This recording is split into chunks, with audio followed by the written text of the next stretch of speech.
everybody, it's Brittany. So today we're going over Aphorisms 3 and 4. 3 really orients you to what's coming in the organon. It covers all of the major sections of the organon. Aphorism 4 is largely related to hygiene. So if you remember, the first aphorism was basically what medical professionals' main job is. So it's to make people better, not to make money or, make beautiful theories that make people fall in love with you. The point is to be making people better. And the second aphorism is really about what is the best cure, and he argues that the best cure is one that happens quickly, without side effects, and permanently. I think most of us can probably agree on that. So if our goal is to heal people quickly, permanently, and without side effects, then we need to know essentially like 3 or 4 basic things, which are what he goes over in the third aphorism. So those 3 basic things are: what is disease? What are medicines? And you need to know your medicines. And then third is, how do you match a disease to a medicine? And then how do you prepare and dose a medicine?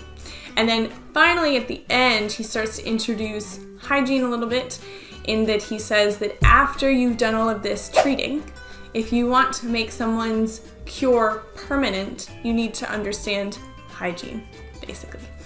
So that's the basic overview. So he goes into a little bit more detail in that for disease and medicines, he talks about them both in general and individually. So you need to perceive or realize, depending on the translation you're reading, what is disease in general, but also in each case before you. And then medicines, so we need to understand our medicines in general, which you could interpret as our materia medica, or knowing our provings in general, but then also in each individual medicine, when is that medicine indicated?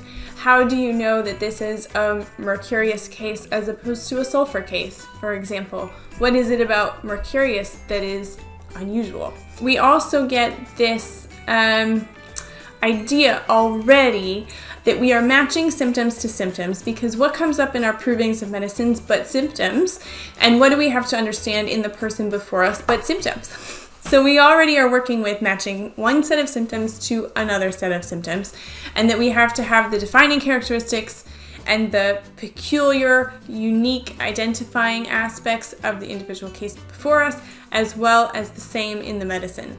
So we've kind of got this overlay or outline of homeopathic philosophy right from the get-go. Not that you would necessarily get that your first time reading, because he's not really talking about homeopathy yet, just like in Aphorisms 1 and 2. He's really laying the groundwork. And, excuse me, tea break. What was I saying? He's still talking about medicine in general. When you read the aphorism, I think really all he says is medicine in general. You need to know the case before you, the medicines that you use, and then how to match the two and how to dose your medicine. I mean, all types of medicine do that. So there are 2 word choice issues that I want to bring up. So first is this idea of perceiving or realizing what is diseased. So perceive is the most commonly used word in English translations. The Wenda Brewster O'Reilly and Stephen Decker version use realize.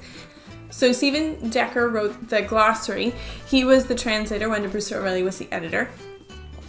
And in his note on the words that they chose for this aphorism, he talks about the German word used having a connotation of more participatory kind of knowledge. So something beyond just reading about something in a book. Know that for both remedies and disease, Hahnemann thought you needed to know more than just, what a book said. You had to have a deeper understanding. Okay, so then the second wording choice issue.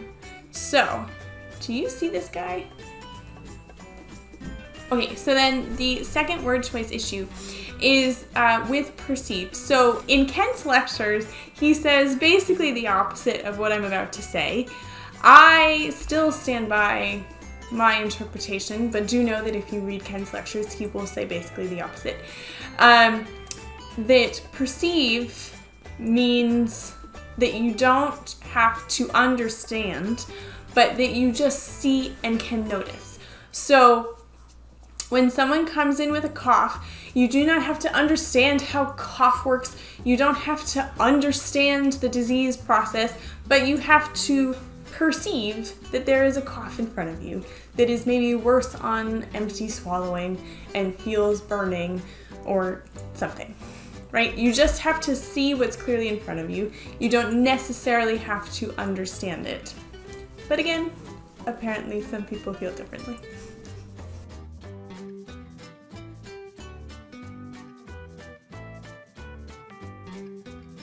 Okay, so at the end of Aphorism 3, like I said, he talks a little bit about hygiene. And what he says is that we need to understand how to recognize obstacles to recovery when we see them and how to remove them to make sure recovery is permanent. So he's basically saying if we don't remove obstacles to cure, recovery may not be permanent. Now in Aphorism 4, he continues saying someone is a sustainer of health if they are able to essentially remove obstacles.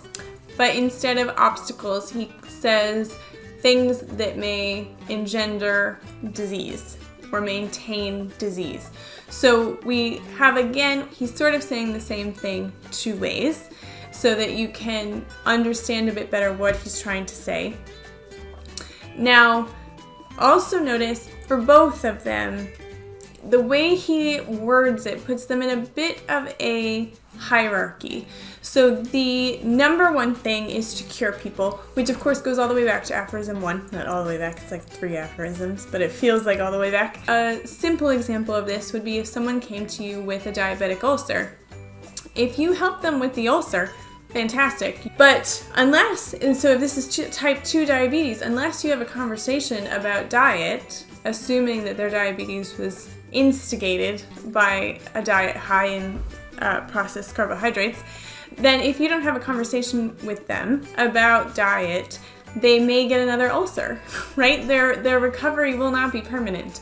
So you can see he's also giving us an order. Treat first, hygiene later. With Aphorism 4, depending on the translation you have, it may be worded that to sustain health, you need to know what causes disease.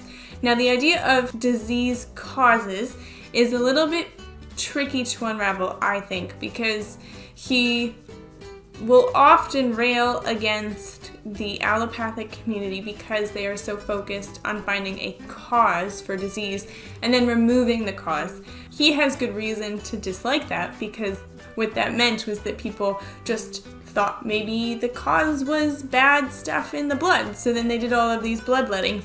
So in the early editions of the Organon, he goes into this a little bit more in that he says that something will cause disease, but then disease is an entity of itself. Once it has been brought to life, it lives on its own, right? So you can't then cure the disease by removing the cause, because the cause just brought the disease into being, but now you have to handle the disease. So he's sort of saying with this idea of removing causes of disease, we don't want stuff around that's going to make us more likely to be sick. But once we are sick, it needs to be treated. By removing the cause of disease, you don't actually remove the disease. So when he's talking about causes of disease, it is not the same thing as what he's talking about when he's railing against the allopathic community. So be aware when you see him talking about cause, try and keep in mind in what context he's speaking, because I do think he uses the term quite loosely, considering at some times he says we need to find it, and at other times he says it's impossible to find and that everyone wastes their time trying to find it.